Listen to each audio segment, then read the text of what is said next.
Once upon a time, in a beautiful garden filled with colorful flowers and tall trees, there lived a little snail named Sammy. Sammy was smaller than the other snails and always felt nervous because he wasn't as fast as the others. But what Sammy didn't know was that sometimes being slow could lead to great adventures.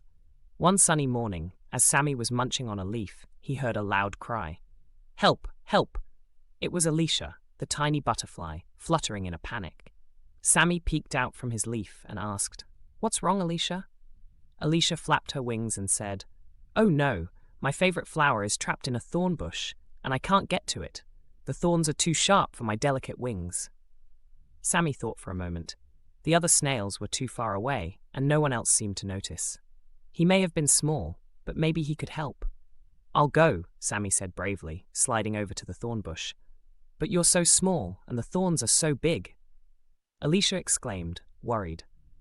"I'll be careful," Sammy reassured her. So Sammy started his slow and steady crawl toward the bush. The thorns looked sharp, and some of them even blocked his path, but Sammy wasn't afraid. His shell was strong, and he was determined. Slowly, very carefully, Sammy squeezed between the sharp thorns. It was a tight fit, but he managed to avoid getting pricked. After a little while, he reached the flower at the very center of the bush. It was a beautiful pink blossom with petals as soft as silk. Sammy gave it a gentle nudge, and to his surprise, the flower slowly bent out of the thorn bush. It was free. He carefully slid back out of the bush, making sure not to rush.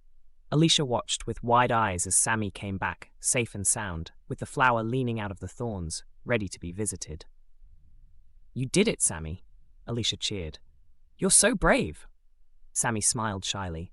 "I didn't think I could do it at first, but sometimes being slow helps you be more careful." From that day on, Sammy was known as the bravest little snail in the garden. And though he wasn't the fastest, everyone knew that if you ever needed help, Sammy was the snail to count on. And so, the garden was a happier place, thanks to the bravery of one small snail who didn't let his size stop him from doing something big. The end.